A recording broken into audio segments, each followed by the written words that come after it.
Hello, Justin. Hello. Welcome back for yet another movie episode, Panda View special Patreon excitement thing. Yeah.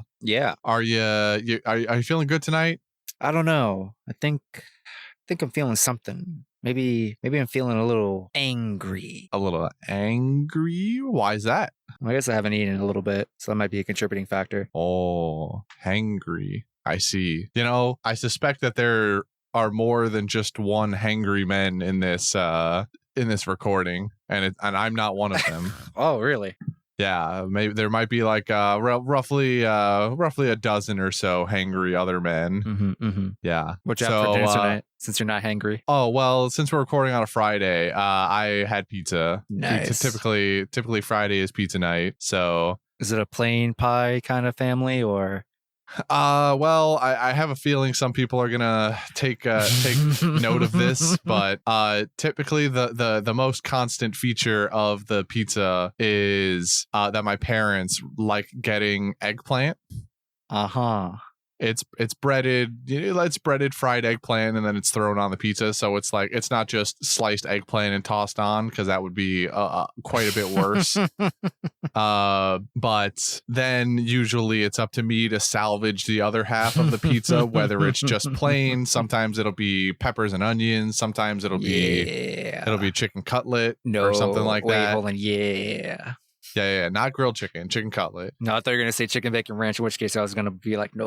Oh, well, I mean, yes, but that's a bit, I would worry that the sanctity of the chicken bacon and ranch would be tainted by the eggplant. Sure, it's not the other way around? No, chicken bacon ranch is great. What are you talking about? Are you saying chicken bacon and ranch is bad? Contents, but one, yes, I am saying that, mostly just the ranch part. But what I'm saying is, I feel like chicken bacon ranch pizza design just has way more things that can spill onto the eggplant as opposed to eggplant spilling on the chicken bacon ranch. You know what I mean? Oh, I see. You're worried about the eggplant getting ruined.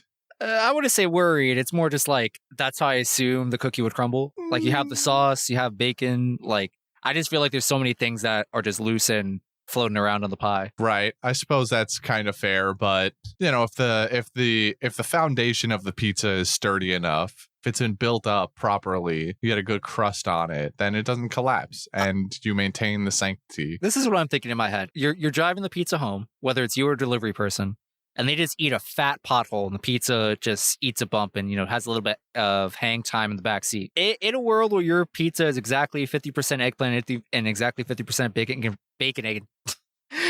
chicken bacon ranch. Come again. Yeah, so take your time. This is important.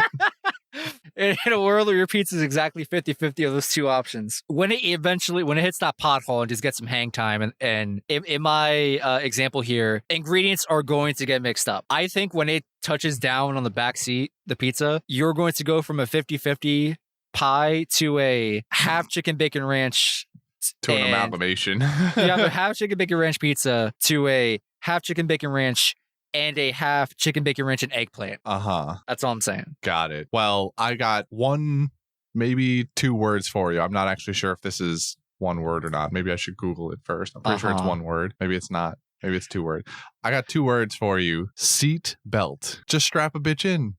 I mean, that's valid, I guess, but I don't know. Seatbelt, always seatbelt your pizza. I guess that's valid. I can't say I buckle my pizza in, mostly because I don't think I can get the bottom or like the strap that would go across your belly to like adequately secure the pizza without, without it just like flipping it up against the seat. Yeah, well, it works. Don't question it. How about that? Works for me. Speaking of works for me, you basically work for me on this podcast, so read the summary. Yeah, fair enough. Welcome to the first ever Panda View Debate Club, everybody. We've decided to shake things up a little bit and have a civil argument over a topic of the audience's choosing tonight in order to show off our prowess in the spoken word and articulation of thought. Not sure why you volunteered me for that one. Let's see what our first topic is going to be. All right. First topic of debate is as follows. Should AI have rights to the things they create? That one sucks. Drawing a new one. What's this one say? Should performance-enhancing drugs be allowed in sports? Who's submitting all these boring topics no one wants to hear about? All right. Last one. This one should be good, or so help me. Ah, finally. Here's a good one. Should regular hamburgers be abolished from society so that only cheeseburgers remain? Now that's a topic right there. Let's get right into it. Wait, we've talked about it. A movie first? Wait, which one was it again? Oh, right. Okay, I'll do the summary, and then I'm doing the debate. This is a juicy one. 12 Angry Men is a legal drama based on the teleplay of the same name for a show titled Studio One, which in turn is an adaptation of a radio series also with the same name. Got all that? Good, because I didn't. The film follows 12 jurors as they deliberate on the verdict for a murder trial. The defendant is an 18-year-old boy who has clearly seen some shit and is accused of murdering his father in cold blood. An initial vote is taken, and it comes up 11-1 in favor of guilty. One man stands alone against a room full of men to defend the life of a boy about to be put to death if a guilty decision is passed. Can he convince the others that the boy may not have done the deed? Or will he be swallowed up in the fury, exasperation, and the passiveness of 11 other fellas? Tune in to find out. Bum, bum. Pum, pum. So, how do you want, which side do you want to take on this debate? Should hamburgers be left alone, or yes. should we No. abolish them? I'm sorry. I'm in favor of cheeseburger supremacy here. Hamburgers, lame. Get them out. Like, how are you eating a burger without cheese? Come on. But for the highly lactose intolerant people, we can get you a vegan substitution, bro. But you're still saying that cheese has to be on the burger no matter what. So you would take the vegan option and then throw cheese on it. No. I mean, you get vegan cheese. Is it technically cheese? No, but it's the next best thing as opposed to just no cheese or any substitute in that. Yeah, but vegan cheese surely tastes awful. I cannot confirm or deny this. Maybe I might try it. But anyway, I'd rather take a vegan cheeseburger or a burger with vegan cheese on it than just a hamburger. All right, a hamburger is a sign of hard times in my personal opinion. All right, that's like cafeteria school lunch. That's when times are hard, the budget cuts are coming. When they're like, here's a burger, I'm like, damn, bro, no cheese? Nah, bro, no cheese. But we had just cold cheese sandwiches yesterday. Yep, and that was all the cheese for the semester. I'm like, man. There's got to be a reason to keep regular hamburgers around, surely. Here's my thing. I don't even think I regularly hear the term hamburger in everyday conversation. It is almost more predominantly referred to as a cheeseburger, or very plainly a burger. But I think for many members of society, there's just an assumption of cheese being a part of the burger. If you were to ask the average person or random person on the street, when they envision a burger, it's probably going to have cheese on it in their mind as part of the standard. They're going to be okay, my topping is cheese, a lettuce, a tomato, a pickle, this, that, and the other. I feel like most people just would have a preferred cheese that they're always going to put on a burger. You know what? You make a lot of good points. I think you've won this one. God bless America. only a debate Americans would have. I mean, there's Hamburg in Germany. Maybe. No, hold on. I just said that out loud. No, they would. Actually, hold on. Now I'm actually interested in that. To all the German listeners out there, allegedly hamburgers were invented in Hamburg, Germany. Assuming that's factually correct and not just some fake news I read in 8th grade. Can y'all tell me what the preferred presentation of a burger is over there? Is it almost always served with cheese on it, or do people just hamburgers with no cheese as default? I'm very curious on this now. Reach out to us at pandasightings@gmail.com. All you German folk out there. All right. Well, now that we've gotten the debate out of the way, do you want to talk about the actual movie now? Yeah. I'm going to give my initial thought here. I am surprised at how much I enjoyed this movie. Very much same, actually. I read the year 1957 and I was like, there's no way I'm going to have a good time. I also didn't expect it to have a 90-minute runtime. I did expect it to just be a little longer or just longer in general. I don't know if that's a trend for the time period. The way, a 2-hour runtime is fairly common in our modern age. But I just made that assumption. I'm like, oh man, it's going to be the 50s. It's going to be old. It's going to be boring. It's going to be 3 hours. I'm going to have a bad time. And surprisingly, I didn't. I think I mostly enjoyed this movie. Yeah, I have to agree. I made the same mental assumption when I saw that A was 1957 and then B was black and white. I tend to very often not enjoy movies that were this old because they just have particular ways that they're filmed and acted, and I just generally don't enjoy the style of either of those things usually, but this one at least had an interesting premise, and there were a lot of things that had going for it that are decisions that was made by director Sidney Lumet and probably the actors themselves that elevated this into an experience that honestly I would watch this movie again. This is, even knowing how arguments play out and the way that the cookie crumbles in this room over the course of the 90-minute runtime, I think I could definitely watch this movie again and enjoy it just about the same. I think I would also kind of want to watch this again in a somewhat near future just to like better sink my teeth into it. I was very much just like, you can like kind of half pay attention and really get the major points, but if you like take time to really sit down with it, I think you probably find more to just talk about or analyze or whatever. Yeah, I think so. And there are some interesting facets of sort of the judicial system and the way court proceedings work as well that sort of make their way into the plot of this movie that, kind of independent of it could be the start of a discussion if you wanted to extend your enjoyment of the movie. For instance... I will go on record and say that I started watching this movie with a person who is prepping to be a lawyer. They're taking their bar exam relatively soon.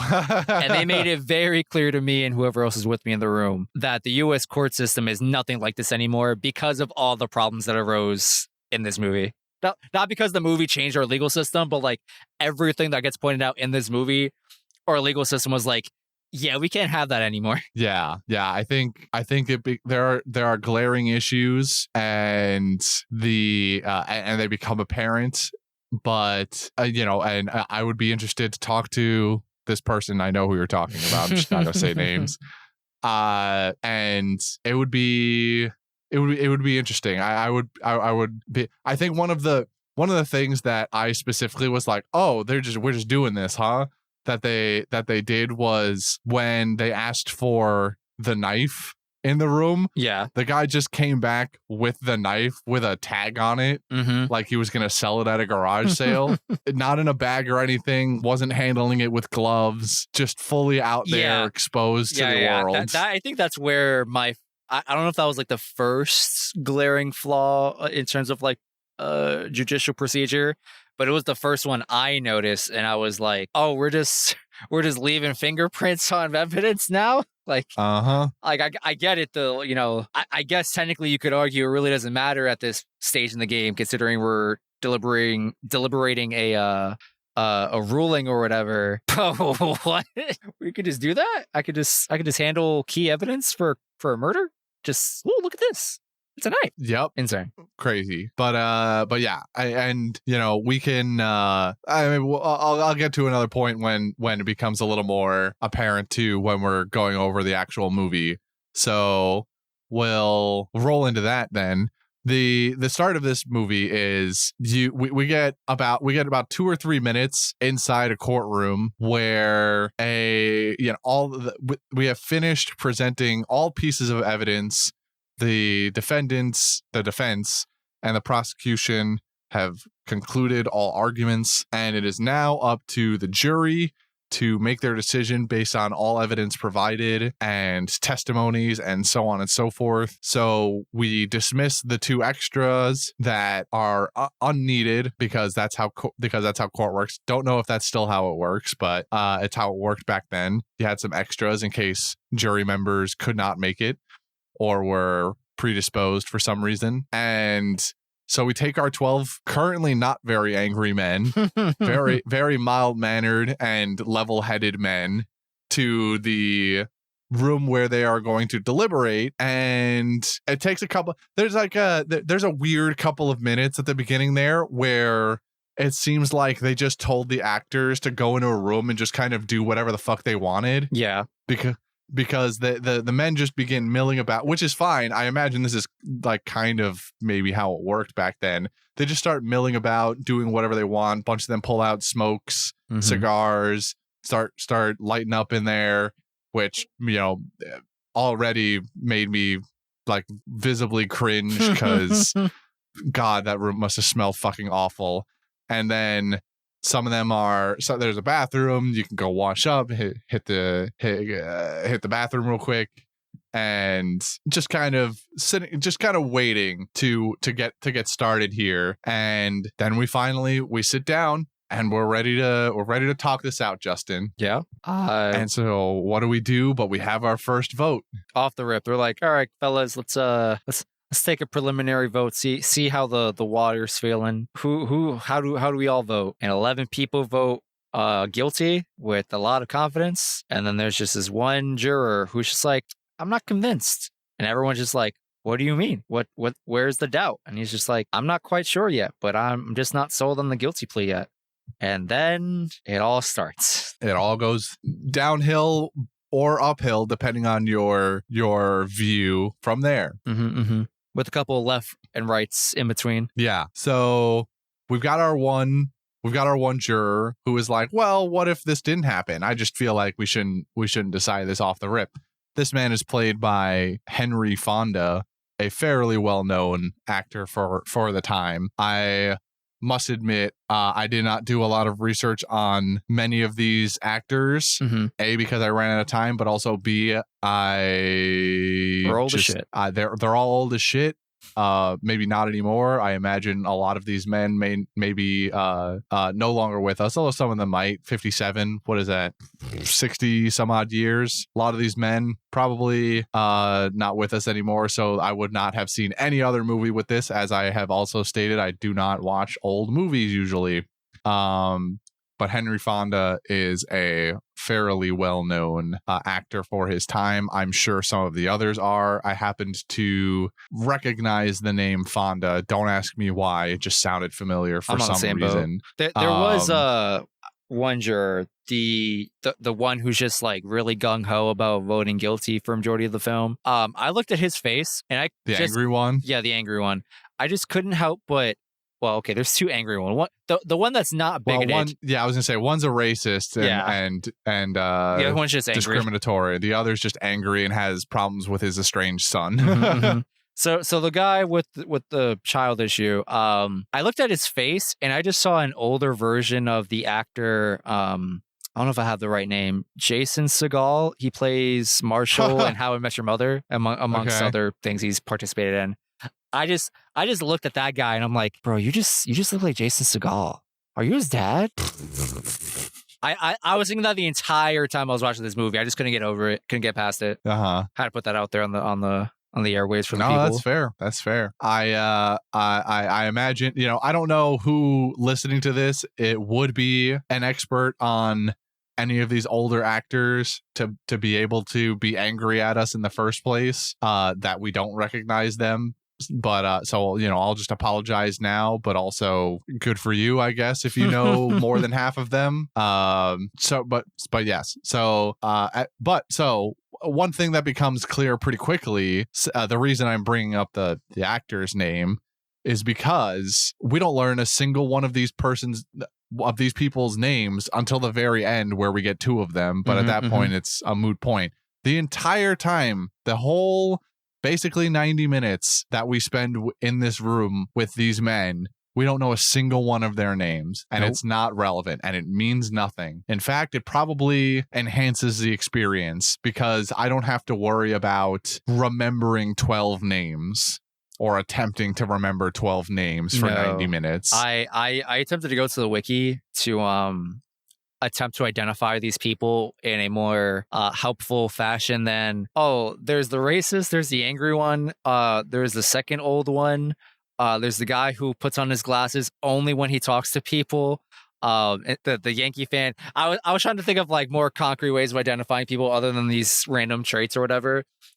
And then they were just like, yeah, no, they were jurors 1 through 12. And then I looked at it. I'm like, I know they sat in some type of order, I think, at the very beginning. But then they played musical chairs. And I couldn't even begin to. I'm not going back to this movie to count the jurors in order. I'm so good. They actually generally stay in juror number order the entire time. They get up and they mill about a lot, but when they're all sitting at the table, I'm pretty sure they are always in number order. Interesting. Yeah. There are times where they get up and things get angry and they're arguing and they're in each other's faces, but when they sit down at the table, they're always in number order. Interesting. I definitely did not. That being said, I also definitely associated them with descriptors of their characters and not numbers. There's Foreman, then next to him is nerd guy with the high pitched voice, and then next to him is anger management,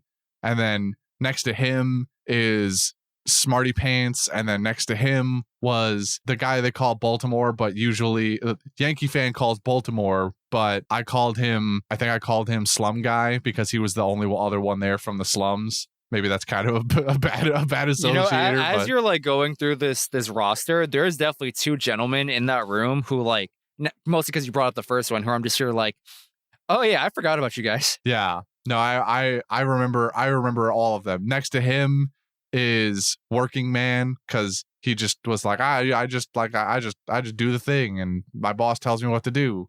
And then there's Yankee Fan. Mm-hmm. I mean, fuck that guy. There's three people here that just like completely. I'm like, go fuck yourself. The entire time. It's anger management. It's Yankee Fan, and then it's racist. Yeah. Everyone else, like, they're mildly tolerable. They had some of them have their moments, like Smarty Pants has his moments, and he's obtuse, but like he's not. He's just outshined by the rest of the gallery, honestly. Yeah, I mean, he is sticking to his guns on one particular thing until that is upended, and then he's like, all right, yeah, you know what, you got me. That makes sense. He's at least logical, and he has reasons behind why he does what he does. The Yankees Fan just wants to go to the fucking game. Anger management is completely biased by the fact that he has his estranged son, and then racist speaks for itself. So they have nonsensical reasons. At least Smarty Pants has reasons. So then you have Yankee Fan. Then you have Henry Fonda, who we learn at the end his name is Davis. Last name probably is Davis. But he's what I usually refer to as the homie. And then there's old man, and then there's racist. Yep. Then there's European guy who it's never really clear. I think he's supposed to be like a replacement juror, right? I don't know what happened to the guy he replaced. Wait, what? Wasn't that vaguely European guy like a replacement juror, like a substitute juror? I swore I remember like someone else being in his place until he showed up. Was he the one that was in the bathroom at the beginning? I don't remember. There was one of them was in the bathroom at the very beginning. That might be it. I don't recall. I don't know specifically what you're talking about. And then there's the last one, who I guess I didn't really ever have a name for. He was just always, I guess I would refer to him as the flip-flopper.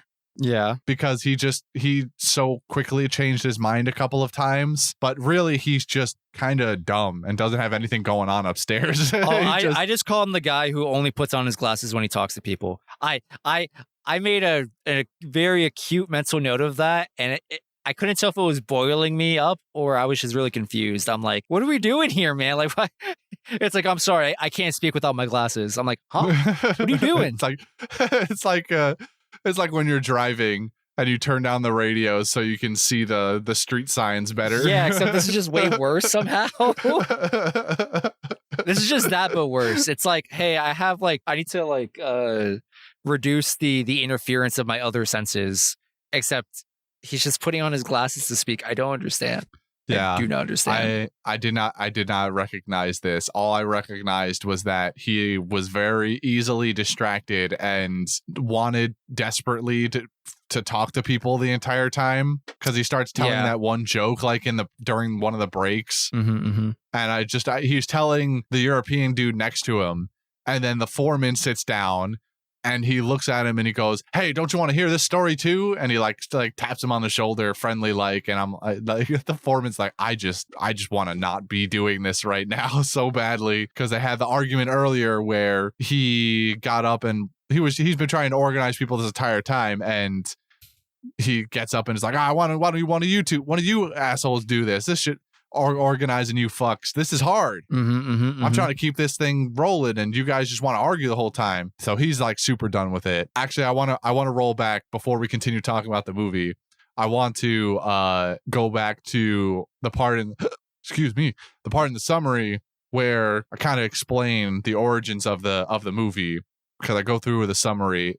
I wrote it down in the summary quick like as a joke, but the lifetime of this movie has several layers to it. So we watched the 1957 film 12 Angry Men. There is a 1997 version of this updated that I have not seen, obviously, but it is lower rated than this one, so potentially was not as was adapted as well. But going back in time, so the film that we watched is based off of an episode, which is apparently referred to as a teleplay of the same name for a anthology TV series. So the title of the episode was called 12 Angry Men, and the anthology television series was called Studio One. Now, Studio One in and of itself is an adaptation. So going even deeper, Studio One is a TV series that was adapted from a radio series. So on this radio series, they would showcase adaptations of books or just like radio dramas and stuff like that. And that is truly where the origin of 12 Angry Men lies, because it was apparently part of Studio One at one point. Interesting. Okay. So there are the layers go deep. And then on top of that, 12 Angry Men was adapted into also in 1954 was adapted into an actual stage play. So the episode of the TV show based off of the radio show was adapted into a stage play, and then the stage play was then taken and apparently very, very faithfully adapted into a movie, like nearly word for word, beat for beat adapted into a movie. So interesting. And several of the actors, I think, in the actual play won awards for for the movie itself. Also won awards. I don't think they got any Golden Globes or anything like super, super crazy, or Academy Awards. They were nominated for a lot of them, but got beat out. But they won some awards like at European film festivals and stuff like that. But the stage play, it also won some awards as well. So highly decorated on several fronts, this film. And the ratings for the movie itself also reflect that. On IMDb alone, it has a 9.0 out of 10. And then if you just Google 12 Angry Men and end up getting Google results for it, you'll see Rotten Tomatoes has it at a 100% certified fresh movie. I don't know how many movies are certified fresh like that on Rotten Tomatoes, but for a movie from 1957 to be maintaining a score like that has to be pretty noteworthy, I think. Yeah. I think the audience score was something ridiculously high also, like 97-98% as well. So this movie is beloved by a whole lot of people, Justin. I am not surprised by that. This seems like one of those somewhat timeless classics. It's got comments, like social commentary that even if it isn't like necessarily relevant to your modern era, whenever you decide to watch this, I don't think it's ever like a bad topic to ever just like talk about for the sake of talking. This movie isn't problematic, surprisingly. And if there are like problematic elements, it's either like it's like made aware that character isn't meant to be liked or whatever. Or they're like fairly tame. Like there is nothing in this movie where I'm just here like, oh man, everything was going great until they like dropped that random slur or whatever. Like this movie's good. Like I think I could show a kid this movie and everything would be okay. Yeah, this is like this is how I felt watching Bring It On. I'm surprised by how maybe not well that movie aged potentially. I feel like I'm both surprised and then also not surprised. The year 2000, it seems the turn of a century. Yeah, just the era of making movies that would just not end up aging well. Like Dude, Where's My Car? Also, it's like another example. I never saw that, but hearing you and Juan talk about it, I'm like, oh my god. Yeah, same year. Wow, talk about the spectrum. I think. They fall pretty close in my eyes.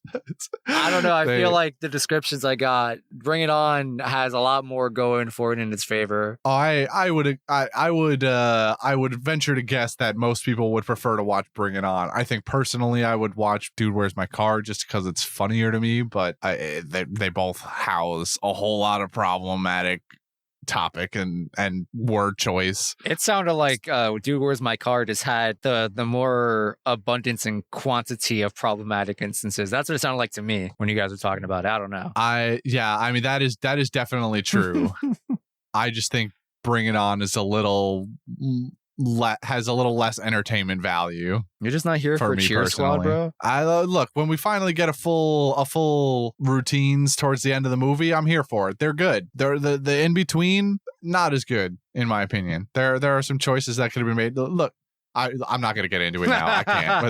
But we did a whole podcast on it. I go if you want to hear me talk about the nuances of Bring It On and what I did and didn't like. Go listen to our episode. It's out already. It has been for a few weeks, so enjoy that. We're going to move back to the movie we should be talking about now, 12 Angry Men, because we haven't moved past the first 5 minutes of the movie yet. That's fair. So we get this preliminary vote, and our homie is the only one standing in the room or sitting in the room that has opposed the full guilty vote, and everyone is now wondering why. And his reason is very simple. He's like, and I think it's very noble, in fact. He says, I just think that we shouldn't be willy-nilly deciding the life of a kid, whether he gets to live or die, in 2 minutes. Because if the kid is found guilty, he's getting the electric chair. Yeah. He will be put to death for murdering his father, allegedly. So being a citizen of high moral standard, juror number 8, the homie, decides that we need to talk this out a little bit. And so he slowly begins to convince the rest of the squad there that we can just have a little bit of a chat. At first, a lot of them aren't necessarily worried about this because they're like, we'll have a little chat. The other guy the homie will recognize that this isn't an issue, and he'll swap to guilty, and we'll just get out of here, and I can go watch the Yankee game, or I can go be a racist somewhere else, or I can go sulk in my house about not seeing my kid in the last 2 or 3 years. Whatever it is that they have that's so important that they have to get out of here. Yeah. But this does not end up being the case.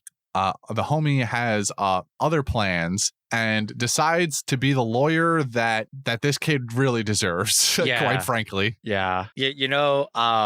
Since we're here, eventually down the road, homie primarily starts bringing up points of just like, we should really consider this thing and that thing. And one of the things he mentions is like that lawyers are just like people, like they're not infallible, right? And they're like, oh, well, like, why didn't the prosecution bring this up? Or why didn't the kid's defense attorney, like, do a good job? And it's like, well, this kid's, like, court appointed. He's legal aid. This guy's got, like, 1,000 cases that he probably didn't even want this one. And I'm just here like, wow, it's so sad that, like, 70 years later, that's so true. Yep. These poor legal aid defenders, bro. They are swamped, underpaid, probably not invested enough to, like, want to win a court case for their client. Like, Our legal system's in shambles, bro. If it's looking hopeless for them, it's like a opportunity cost for them. Why bother wasting the time doing the right thing or delving deep into this case when it seems obvious that it's a losing battle, when I could just lose the battle and move on to potentially one that I can win. You know, it's like I'll make a terrible analogy here. It's like when you're playing Smite, Justin, and you want to F6, and you want to F6 so you can just move on to a different game that's not frustrating you. But there's some F7 warrior that just wants to ride out this 55-minute slugfest on the slimmest chance that you can win. Yes, Christian. A game of Smite is equivalent to our legal system. Yes. Absolutely, yes. I 100% agree. No better, in fact. No better than our legal system. So what I'm saying is all legal battles should just be decided by 1v1s in your MOBA of choice. Ooh, do I think I can get away with murder? You know, can I win one single game of Duel to get away with a crime? Not if they ban your Merlin. Listen, I'm not saying I'm a Duel man, but I hear, you know, I think I've seen enough people play it where I know the meta enough, which is just first item damage, second item defense. The rest is how to win the game with items from there. You just gotta really outlive the opponent and just push. Right. I think I got this. So, you know, we'll have to put this to the test, I think. God, no, I don't want to play Duel. It comes to light. I'm going to sort of fast forward through certain parts of this because a lot of the preliminary stuff is really just them arguing. And then our homie is trying to loosely convince, based off of a few different things, what he believes. And there are a couple of major pieces of evidence here from what I can remember and going back through the movie, and maybe you can fill in a gap if you think it's important also and I just missed it, because it's entirely possible. I've outlined basically 5 main points that end up getting touched on the most and are used by the 11 other men to justify that this boy is guilty. First, there's the old man downstairs who heard the kid yell, "I'll kill you," to his father, and then a body allegedly hits the floor. There's a woman across the street who allegedly saw the murder, but through the windows of a passing train. That allegedly the court proved is very possible. Or at least just glossed over it, just didn't care. Yeah. They just said they took her at her word that she said she saw it, and which is we can get into that in a second about eyewitness testimony, because I'm sure you know a little bit about this also and how unreliable it can be. There's the unfortunate one of this kid is from the slums, and possibly, you know, it's kind of hard to tell because black and white movie, but might also be a person of color. And that is held against him. The room is full of 12 white men. So, and I'm sure, and the judge was also white, and I'm sure I didn't pay enough attention at the beginning of the movie and I didn't go back, but I'm sure the prosecution and the defendant, the defense attorney, both white. So there's a lot of bias here too that just isn't talked about, but it probably exists.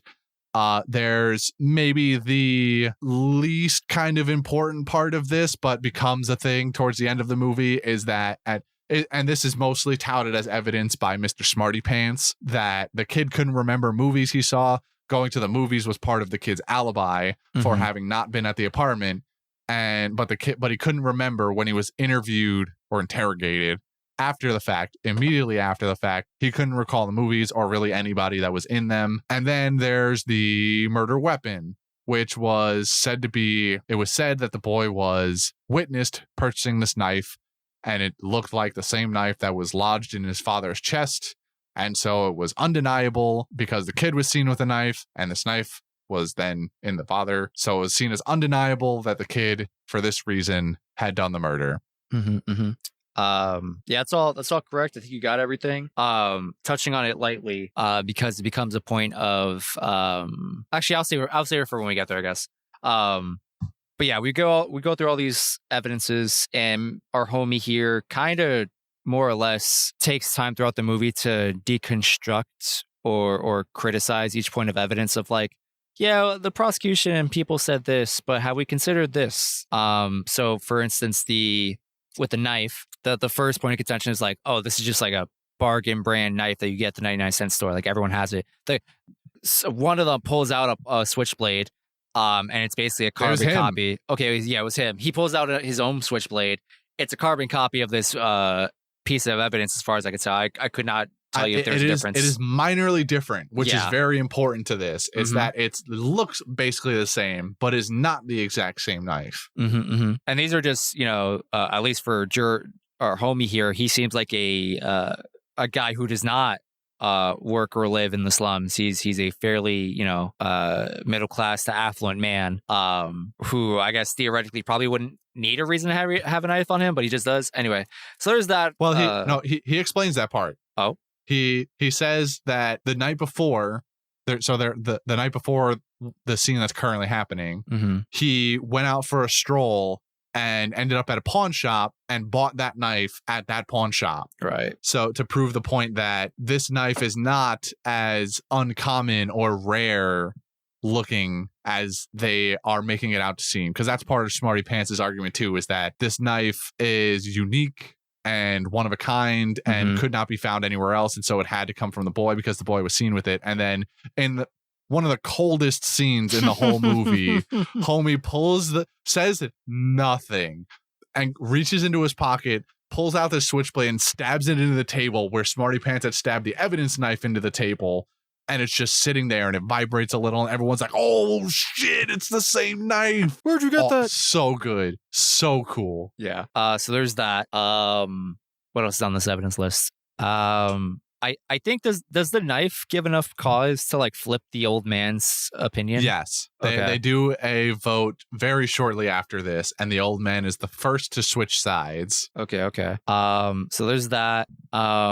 We have discussion about this kid just being living in the ghetto essentially. We get bigoted tirade from Mr. Racist in the corner. I think you mentioned at some point we get to another scenario where they try and reenact the stabbing. That's at the end of the movie. Oh, that's at the end. It's semi tied together. You can talk about it now. It's fine. So at some point they try and reenact the stabbing to really see if like it would play out the way it would. Because at some point in the trial, it was said that this kid would have stabbed in a downward motion with the knife. And there was two things they try to disprove, I guess. The first thing was like, oh, would that have really happened considering this, like the height difference between this kid and his dad? They say, yeah, that would have happened that way, whatever, downward motion. But then Mr. I grew up in the hood says, oh, well, I walked around with the switchblade. No one would ever hold it like that.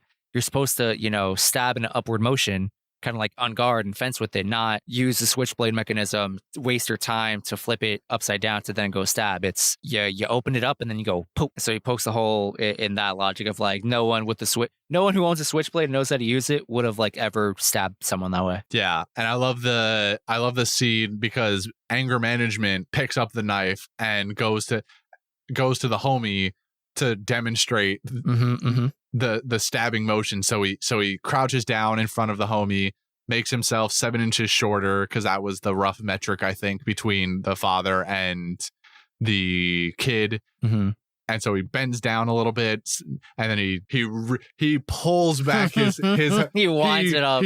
He winds back that arm, and everyone in the room is like, wait. Because, and this is backed up even earlier in the movie, because they get into an argument over what part was it? Was it the pacing? Like, I think that sounds right. Was it the old man in his room and like not being able to making it around in 40 seconds instead of the 15, whatever it was. Yeah. I think it was around there. Anger management gets really, really angry. Probably the angriest part of the whole movie for him. And he and the homie also gets angry. He starts hurling insults at anger management, calling him like a man, I wish I could remember now. He called him a like civil avenger or something like that. Yeah. An executioner. Oh, there was like some other term that he used. Oh, I wish I could remember it now. It was so good. I think it started with an S, maybe. Whatever. I wish I could remember, but I can't. But this final insult like sets him off, and he goes. He tries to rush the homie, and he goes, "Let me at him. I'll kill you. I'll kill you." Which in and of itself is again part of another conversation they had, or even earlier, where we're talking about the old man in the downstairs apartment saying, and hearing "I'll kill you" coming from the other apartment, and the homie's like, "Well, people say I'll kill you all the time, but they don't really mean it. Somebody cuts you off in traffic, you go, get out of my way, I'll fucking kill you." And then or whatever, you got my order wrong at Burger King. No pickles, I'll kill you. Too real. But we're not really planning on killing that person. So in this moment where anger management charges him and goes, "I'll kill you," he's like, the shit-eating grin. I had to rewind the tapes, dude. Homie goes, "Oh, well, you don't really mean that you're gonna kill me, do you?" And the room fucking freezes. Time stops as everyone goes, "Oh my God."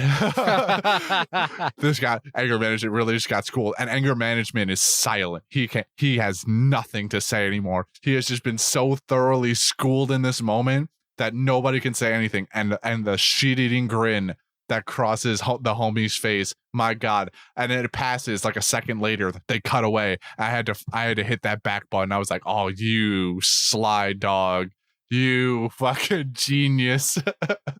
And so good. So then, yes, when we fast forward back to to the knife and anger management rearing back with that knife, everyone's like, wait, because they think for a second he's really gonna bring it down and actually kill the homie. The entire time I was like, he wouldn't. And then the table of jurors like freeze. They're like, "Hey, whoa, watch, you're winding that back a little too far. You're looking like you're committing a little too hard to the bit." And I was like, he wasn't gonna actually, was he? I was confident that he wouldn't, and then at some point I was like, he might have. But what if? Yeah, but what if? I don't think there'd be any ambiguity in that murder trial. You got 11 angry witnesses. It's the sequel. We should make that. Yeah, let's make that sequel 70 years in the future. But he stops at the top of his arc, and he goes, he says something, and then he starts like slowly bringing the knife towards the chest, and he's like, that's how I do it. That's how I'd stab you. So great moment with a couple of layers. I like the layers to this whole thing, like going back and like tracing how you got to this moment. Yeah. So there's that. Going back to the old man witness, they point a flaw of just like, old man said he went. Was he laying down? Yes. Okay, yeah, he was like in bed or whatever. Heard the commotion, blah blah blah. I think he said he like ran to open his door and then saw the kid run out the apartment. Allegedly, that's what he saw. Allegedly, he said he did that in 15 seconds. They try and reenact it. They got 40 seconds at best. So that old man was not hauling ass at all. So they poke a hole in that piece of evidence. And then there's this other woman from an apartment across the street, across a set of train tracks. It's an elevated train, so it's a train that runs on tracks above the street level. And allegedly, as this train is like whizzing by, it is somehow slow or fast enough for her to still see through the train windows to like see this murder unfold live in person. Yeah, so that happened. And then I think the old man points this out. He notices Mr. Smarty Pants has glasses. He's like rubbing his eyes because he's got like a headache from the glasses, just kind of like pinching his nose or whatever. And he was like, I noticed this old lady when she was testifying, made the same motion, had the same discomfort, had the same marks from her glasses on her nostrils.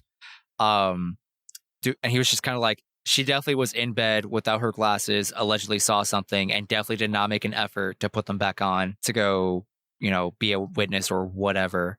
Basically implying that like this lady doesn't know what she saw, or not as clearly as she claims it to be. And then another piece of evidence they like try to break apart was like, oh, well, like it was something about like the interrogation the cops did. I forgot what the relevancy was that in their conversation. But I remember just being flabbergasted at the idea because the homie like makes it a point of just like, this kid is being interviewed by two cops in his kitchen while he's staring at his dead father in the corner of the living room. And I'm just here like, wow. They're like, you think you remember the name of whatever movie you just saw if you're just staring at your dad with a knife in his chest? like that. You think you're not going to be under emotional distress. And then freaking Mr. Smarty Pants is like, nah, bro. I remember what movie I saw with my dad in the corner of the room dying. Nah, I remember. I'd win. And I'm just here like, bro. I was like, he was so obtuse. Like that was like the dumbest thing he said the entire movie. I was like, bro, who are you? Yeah, agreed. There's a lot to be said, especially for they don't harp on it with the old man because there are other points to make about the flaws in his story, from how fast he got to the door to a different part that we haven't mentioned yet with the noise level of a train whizzing by, and how there's no way that he could have heard anything being said when there's a whole train passing by at the same time, which I think is actually kind of one of the first points they bring up in regard to this topic. But one of the more pertinent things, and something that has been studied and maintained over a long period of time, is something like the case of the woman across the street and the reliability of eyewitness testimony, because there have been many instances over the course of the lifespan of the judicial system in which the reliability has come into question. And this is not necessarily a topic of whether or not the people are lying on the stands. In fact, it's kind of the opposite. It's that the people really believe what they're saying, and they take lie detector tests and they pass them even. But what they saw or what they remember seeing still isn't actually what happens sometimes. And that has to do with the people's brains and the human brain itself, and how memories are stored, and how they, more importantly, even how they decay over time. Because you can remember one thing or think you saw one thing based off of a lot of stuff. It could be personal bias. It could be your own physiology. In the case of this woman who thought she was sure she saw the boy murder her father, or his father, when in reality it may not have been the case, because she wasn't wearing her glasses. She couldn't have possibly seen very well without her glasses. And to his one credit, anger management makes one good point in this entire discussion, almost accidentally, where he says, what if she was farsighted? What if she could see that far and her glasses were for reading or something like that? This is never stated. It's just taken as, oh yeah, most people who wear glasses, you use it for far seeing, for seeing far distances. So to the one credit, it is possible that she had those marks on her nose from reading glasses, but you probably wear reading glasses far less than glasses you see for sight or for far seeing. So you may be less likely, whatever argument you want to make. The point is that there is a lot of research that's been done in psychology and in scholarly articles and so on as to the reliability of eyewitness testimonies, because you just can't. People fill in the gaps sometimes too. Even it's part of the benefit, but also the downfall of the human brain, is that the human brain is really good at filling in gaps in memory sometimes, based off of many different factors. But in cases like this, where people's livelihoods stand in the balance based off of what you allegedly remember, it becomes far less it becomes far less important to rely on eyewitness testimony, because they can be, without proper evidence to back up the eyewitness testimony, you cannot only rely on it to make convictions like this. Which is wild. It's kind of unfortunate that the human mind just works that way. I'm just like, but I saw it, officer, I saw it. And you're like, but did you really, kid? And you're like, but I did, but I didn't, but I thought. Yeah, unless with the exception of like extremely traumatic stuff, people tend to remember memories in fragments, and then you just kind of fill in the rest with feeling or bias, whatever it is.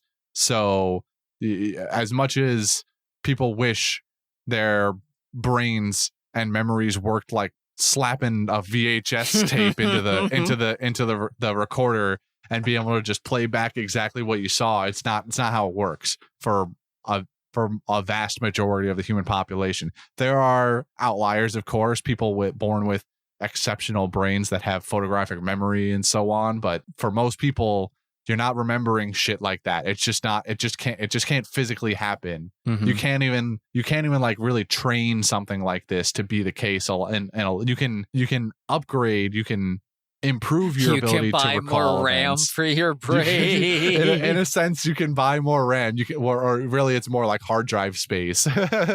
By going through and training maybe to memory, how should I say, like recollection tactics, but it only goes so far, and memory still tends to decay over time. So the farther away, especially, you get from, in the case of like eyewitness testimonies in court, the farther away you get from the event, the less likely you are to remember. And which is evidenced in the film by Homie interrogating Smarty Pants about a movie that he saw 4 or 5 days earlier, and he too couldn't remember the exact title or really any of the actors and actresses in it. And they make the point in saying that, and this is the nail in the coffin in Smarty Pants, before he is made silent over this, that were you under emotional, physical, mental duress when you were watching that movie and right afterwards? And obviously the answer is no. He was just there out for a nice night with his wife, and he still couldn't remember. So this boy, even though it was 3 hours later from the time of not even 3 hours, it was like 5 minutes, he walked into his apartment, found out his father was dead, was arrested, and then interrogated, and right there, and it was just all in a matter of minutes, and everything was a blur. He's under extreme duress and cannot recall anything, and so this is also part of it. He is technically an eyewitness and sort of in this situation, and his memory is also shot from this because he just can't. How's he going to process all of this at one moment? It's quite fascinating. I wish I had the time to do a little bit more research to really bring home the point and be able to more better articulate the idea behind it, or maybe even bring more examples of famous court cases. But the human brain is a wonder, Justin. It is something. To quote Patrick Star here, I think I have the right quotation. I might have fudged up a word here, but to quote Patrick Star from SpongeBob, "The inner machinations of my mind are an enigma." Brilliant. Absolutely brilliant.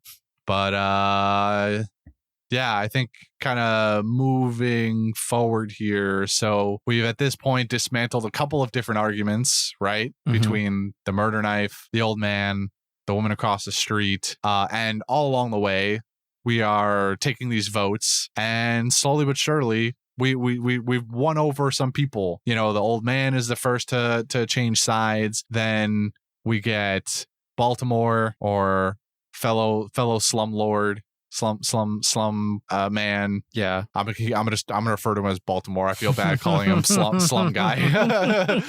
Baltimore, even though I hate Baltimore too, because the Yankee fan is the one who gave him that nickname. And the blue collar working man next to him, and then the European guy all start swapping sides. And then who was next? I think I know the nerd guy who's like the second juror with the high-pitched voice, he swaps. Yeah. And somebody else swaps, not at the same time or not long after. Can't remember. The airheaded one, the flip-flopper, did he end the... No, how did they... Was it him then? I don't remember if he ended guilty or ended not guilty. They have a vote and it ends 6-6. And one of the... before that, it was 4-8. One of the two that swapped in that vote was the nerd guy. I don't think it was Airhead, but I can't. I think I remember Airhead switching to guilty at some point. And I think that's for the end. He does do this. He starts guilty like all the other 11. Then at one point, I think shortly after this, I don't think he's part of the 6 I think he's part of a later vote where it becomes 8-4 in favor of not guilty or something to that effect. Mhm. Then he has swapped. Then somebody makes a point of some other kind and then specifically calls him out and he goes, yeah, you know what? I changed back to guilty. And at this point, I'm like, oh my God, what are you doing? Because the whole movie, he's just kind of like lost. Like he's not paying attention. At one point, he's telling the story and then he's playing tic-tac-toe with anger management. And I'm like, God, just please. I can't even hate you because you just look so dumb. Like you just look like you don't know what's going on. So yeah, he flip-flops. And then by the end of the movie, he's obviously swapped back to not guilty for the final time. So yeah, that happens. Yeah. And then like really we're just kind of eventually left with the three stalwarts, the ones that are there's racist, there's anger management, and there's smarty pants are all left. And so the glasses argument, like you mentioned before, and is the one that takes down smarty pants. But right before this, we dismantle the racist guy in what is also one of the coldest scenes in the movie. If you want to tell me about that one, because I bet you love this. He just goes on his stupid tirade of like, I know his kind. They all live in this area and they all got knives and they're all dumb. They barely speak English. They all this, that, and the other, and blah, blah, blah, blah, blah. He's going off kind of like Grandpa at Thanksgiving dinner. And I don't know if everyone does it, but like a good chunk of the room just gets up and turns their back to him and just stare out the window. And he's like, why are y'all ignoring me? You know I'm right. And they just give him the silent. They just like ghost him, but like IRL. It was kind of funny. There's like, guys, I think we should just pretend he doesn't exist anymore. Yeah, and I like that it's led off to by the one guy in the room who also grew up in the slums. Like he gets up and I'm like, yeah, good for you. I thought he was gonna go over and start like trying to yell at him, but then he gets up and stands off in the corner. And I was like, oh yeah, fucking tell it to him. And he stands in the corner. I'm like, all right, this works too. We're just gonna ignore him. We're gonna ignore the racist. That's fine. And then other people get up and I'm like, oh, so that's where this is going. The most surprising thing here is that the only person who's left sitting, I think there's two. I think just Smarty Pants is left sitting at the table. He's the only one. So the most surprising part of it is that anger management at least is not willing to be racist here. Yeah. He's like, all right, look, I may be angry and have problems with my son, but I'm not this guy. I'm not with this guy. Don't. I might be a little too gung ho to send this kid off to the electric chair, but at least I'm not racist about it. All right. Yeah. At least this isn't my reason. So that was kind of surprising, but also good to see at least. So Smarty Pants is there, and he has a banger line where the racist is like, somebody, why isn't anyone listening? He's just slowly trailing off as people continue to ignore him. He's like, I just want to say my piece. Like I'm talking here. It's my turn to talk. And then like Smarty Pants cuts him off and he's like, yes, I'm listening, and I want you to sit down and not say another word. And then racist guy just banishes himself to the timeout desk and sits there and doesn't say a fucking word for like the rest of the movie, I'm pretty sure. I think he says literally nothing, because even at the end of the movie when they're voting again and everyone comes up not guilty, he just shakes his head no, like because the homie asks, do you still think he's guilty? And racist shakes his head no. He doesn't even speak anymore. Wild. And fucking good. I don't want to hear a goddamn word out of a guy's mouth again. And then finally, anger management is the last bastion. But he finally breaks down after admitting that this is all just a personal bias because his son he thinks also he's just kind of lumping kids all together and saying that kids just don't appreciate their parents. Yeah. That was a strange scene because his wallet falls out or whatever, has a picture of his son, and the camera points out the picture like it's center frame and highlighted.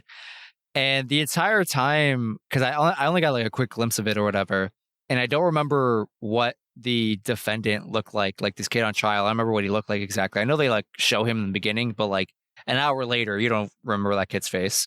So the entire time I was like, does this guy have like a personal connection to this kid? Like, is that his, I don't know, was should have been rooted out before he became a juror, by the way, if that had been the case. Yeah, but I'm pretty sure it's that's not. what I was thinking. Is like, I don't know how we would have slipped through the cracks here, but I'm like, was the victim his like brother? And he's like, I hate my nephew for killing my brother or something. Like, I was really just trying to piece together why he was so angry and seemed to have like an emotional investment in this case the way he did. And then they have that scene where, you know, I don't know if the movie makes it clear to anybody or that's just something you're supposed to like kind of parse together yourself. But it's his kid and he's just like, I have a bad relationship with my kid and therefore I hate this other kid. I'm going to put him to death. And I was kind of like, bro, I don't know what the stance you have is, bro. This is weird. Yeah, his stance is sort of hinted at earlier in the movie when they talk about his kid in the first place, him and the homie. Okay. And he has a very prolonged scene where he's talking about his son to the homie, and then he trails off and literally wanders off and is staring at that same picture in his wallet for like a good 20 seconds. The movie lingers on him just looking at his wallet. And then I think he mentions his son one other time. And then finally at the end of the movie, he like breaks down and is like, yeah, you know, you work your ass off and then they just leave you and you just feel like shit. Like, what did you do all that working for? And kids are ungrateful and blah, blah, blah, blah, blah. And he's going to put some other kid to death because he beat his actual son, by the way. Oh. This is part of the discussion where, what was it? He said his kid ran away from a fight when he was 9 years old. I remember that. I completely forgot about that like random story, but I remember that. Yes, this is very important. Do you remember what he says now? He said I was going to like make a man out of him or something like that. That's all I really remember. Yeah, he says, before that, he says, something along the lines of, I've never been so embarrassed in my life. Yeah. And he goes, and then he says, at that moment, I vowed to make a man out of him. And he says, and I did. And I made a man out of him, which is very clearly an indication that he, in some way, shape, or form, to some extent, beat his kid into like becoming tougher or like teaching him how to fight. And part of that is beating him. So, and his son, clearly resenting his father for all those years of that abuse, runs away or like just ghosts his dad for the last like 2 years or something. Good for that kid. Good for that fucking kid. Dad's a piece of shit. Yep. But yeah, that's we get a full and what is probably not surprising. It's just a matter of like wondering how you get here. The end of the movie ends with a full 12 not guilty vote. Oh, you know what it was? I just remembered the 6v6 part. I think it was the foreman. The foreman votes not guilty at that point with the nerd guy. I'm pretty sure that's the moment. But anyway, I digress. We end with a 12-man not guilty vote. And then we cut to the outside of the courthouse where the homie and the old man meet up quickly. They exchange names. The homie's name is Davis, like I said before, and apparently the old man's name is McCardle.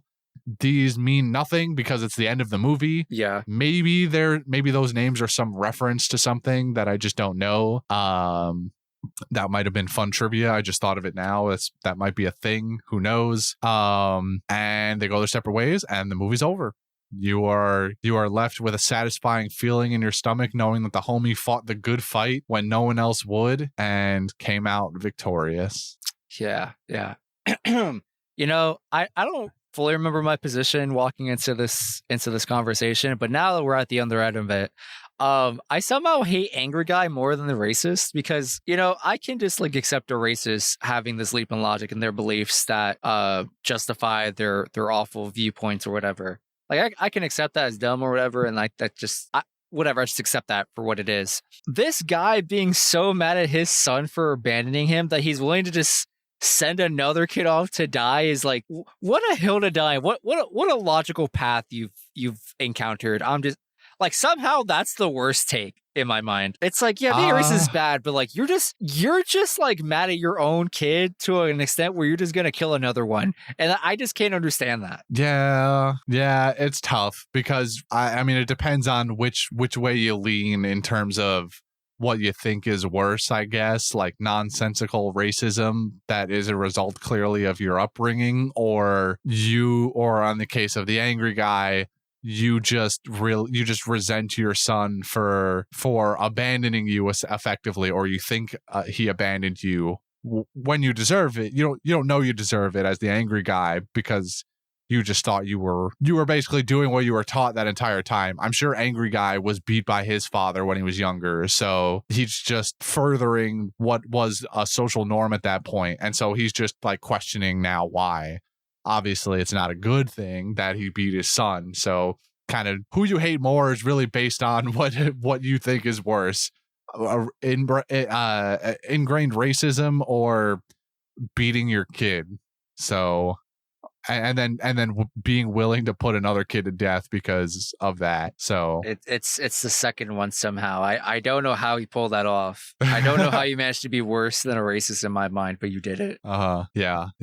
Incredible. I think I mostly just hated the angry guy the most because he is made out to be the one you're supposed to hate the most, pretty much, as he gets the most screen time. He is the angriest of the men, and realistically, there were not really 12 angry men in that room. It's called 12 Angry Men, but at least like 2 or 3 of them were never really angry. Like nerd guy was never really angry. No, the old man in the room, he was never really angry. Mr. Smarty Pants is like the most stoic of them all. He was stoic, but I think he got angry a couple of times, or at least annoyed a couple of times. Maybe not angry, but they definitely all 12 were not angry at points.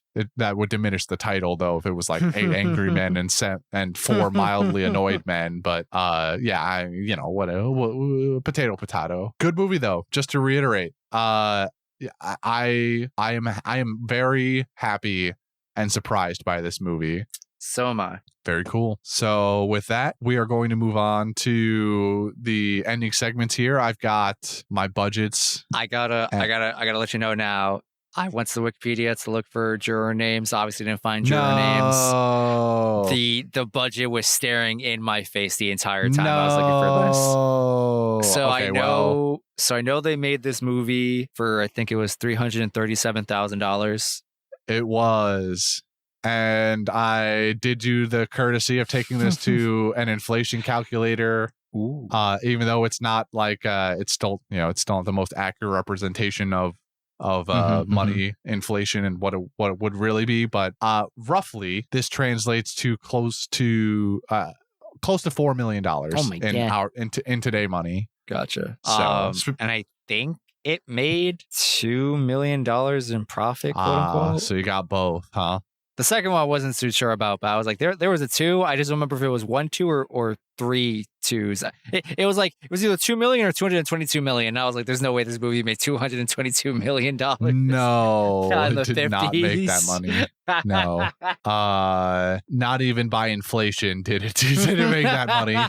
I will tell you that, so normally I get my box office numbers from IMDb. I will sometimes use Box Office Mojo or Wikipedia as my backups, just in case something goes wrong, or to cross-reference and make sure that they are both roughly the same and investigate any differences. You want to know what IMDb told me the gross box office was for this movie? $1 million. $2,667. Okay. The IMDb told me less than $3,000, so I went, okay, well that's not right. So I went to Box Office. I don't know how they got that either, actually. So I went to Box Office Mojo, which is usually my backup, and Box Office Mojo also said that number. And so I went, okay, well what's going on here? Because the budget still is the same. It's about, IMDb quotes it at 350. Box Office Mojo quoted it at the 337. So I go, what's going on here? And I go to Wikipedia, and Wikipedia has and I didn't, maybe I should have investigated further, but I took what Wikipedia told me and I'm now running with it. Wikipedia says $2 million, and then in in parentheses next to it, it says rentals. So I am assuming that means that this film never actually released in theaters. Yeah. Which is kind of surprising, actually. I figure that this is the only way that movies do go. Like, what else was this? Yeah, like a straight to TV film does not. It doesn't exist. Yeah, not at least not here. Not that I would think on this time period. Yeah, and I like it. I could, unless the only thing I can think of is that maybe like it just tanked completely at the box office and nobody knows. Like the world may never know the numbers and the numbers anymore. Or they've just been lost to the sands of time. I don't know what happened here. So it confuses me greatly. What happened here? Because I can only assume that it actually went out to theaters, but to have only made $3,000 seems a little. I'm sure a movie ticket only cost like $1 back then, but surely it should have made more money than that. So I don't know.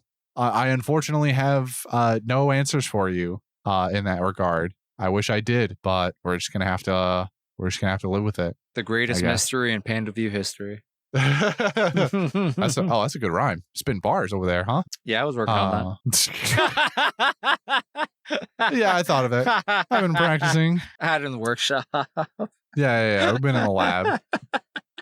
So with that slightly disappointing outcome to the box office numbers, I'm gonna dejectedly move on to Letterboxd reviews here, as I also don't really have a whole lot of like fun facts for this movie. I normally will pull them from like IMDb or something. Again, I tend to just get a lot of stuff from there, but like even the trivia section didn't really have like a whole lot that was super interesting. I guess the most interesting one that I wrote down just for the sake of it is that the director had all of the actors sit in the same room for hours and hours on end and just like do their lines over and over again without filming them, just so they got used to what it would be like when they were actually filming, and they could, and probably more accurately, be effectively angry at each other because they've been trapped in a room together for hours and hours on end. So anyway, yeah.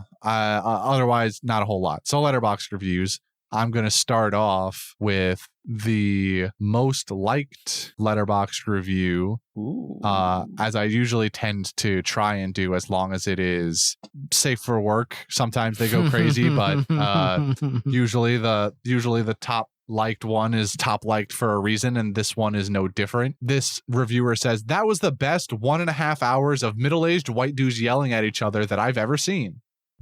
Ooh, good review. Do I want to jump to a 5-star? I don't know. I'm trying to imagine there's probably like a lot of 5 stars for this movie, and I don't know how many people would like grade below that. But having just said that, I'm not committed to the 5-star enough for this person, so I'm gonna say it's 4 stars. Oh, you should have been committed, because that is a 5-star review, my friend. No. Should have trusted your gut. Oh, the worst. All right. Next reviewer says, someone's got to make an edit of this movie where they add Ace Attorney music sound effects. And I agree. I agree. I'm sticking to a 4-star review here. Oh, Justin. There's no way. That was a 5-star review, my friend. Damn. There's no way you're going to give me a whole day full of 5-star reviews. You would never. I would never. So with that being said, this might be my favorite one. I really like this one for a few reasons. This person said, "Oh, you love 12 Angry Men? Name every angry man."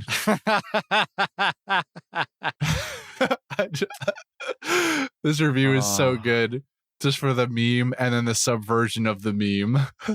You wouldn't make it 5 stars in a row. This is a 4-star for sure. Oh, it's a 4-star for sure, right? Yeah. Wrong. That is a 5-star review, no, baby. I refuse to believe. It is I have never lied on this show. You can go, and anyone can go and fact check these reviews. These are all true statements across all Panda Views. I would never ruin the sanctity of the Letterboxd review segment by lying to you. That was a 5-star review, and god damn it, it might be the best 5-star review. Definitely on this movie, but is definitely a top 5-star review I've read on any of these shows. Next reviewer, they said the defendant should have called Saul, which I hear is a really good show. I just still never got around to it. Now I feel like I've passed the point where there is a point in watching it. Have I conditioned you enough, Justin? Are you willing to give in? I'm sticking with 4-star review.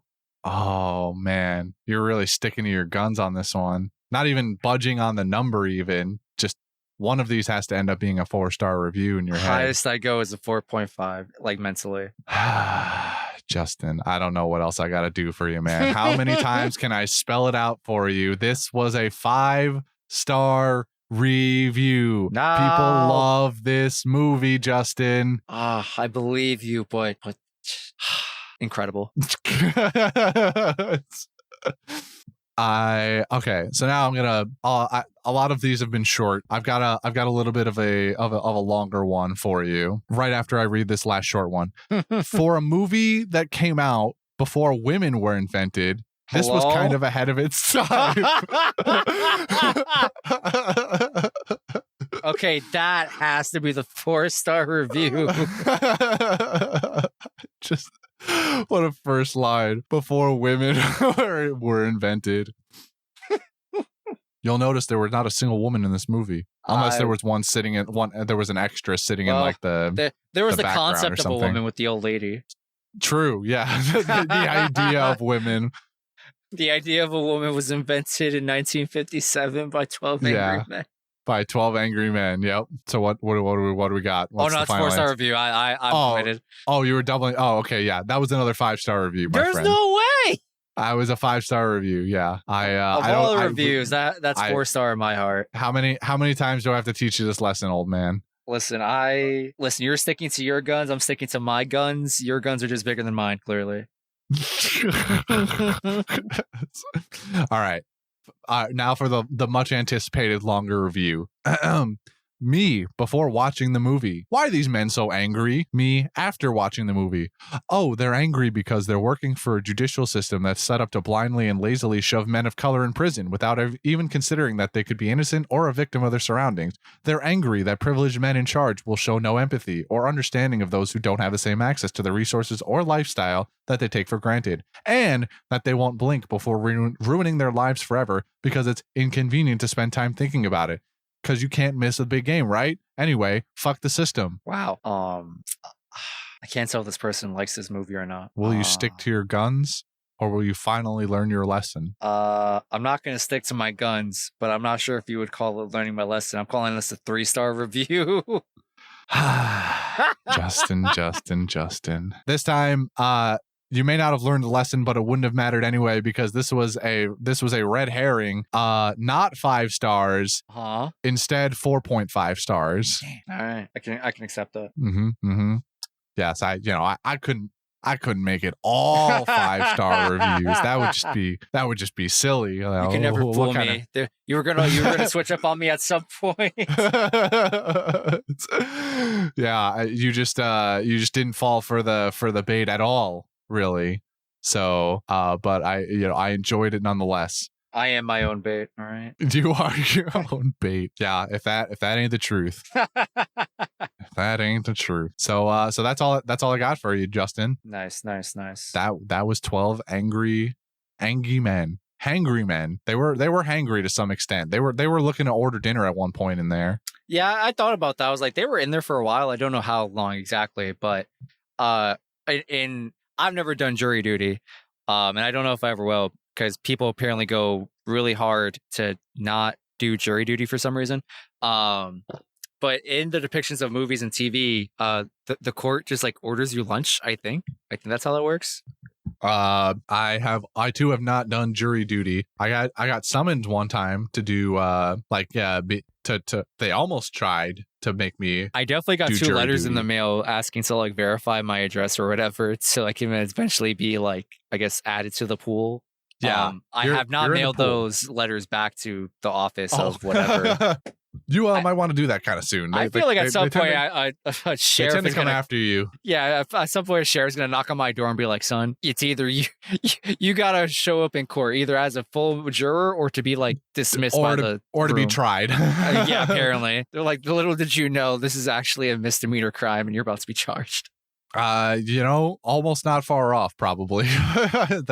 They want every able-bodied citizen in that jury pool. I know I should do my civic duty, and honestly, I'm not that upset about it. It's just like I really don't know why people hate jury duty. I think I really don't understand it because, like, in my head, I'm like, okay, you get to like participate in a court case, and in my head, that's like kind of fun. And like you're getting paid for it, kind of. It's not good pay because I think your job will probably just give you like half a day's pay or whatever, however it works out with your individual employer, and yada yada yada. But if I got a free lunch out of it, on like taxpayer money, which is really just my money, I'm okay with that. Yeah, it's just your money coming back to you. That's a return on investment. Yeah, that's what we're really looking for. Yeah. Why don't you close this out here, Justin? I feel like I've done a lot of talking. Thank you for listening to our show tonight. If you wish to send us your comments about 12 Angry Men or us or whatever happened in tonight's podcast, you can send us an email at pandasightings@gmail.com.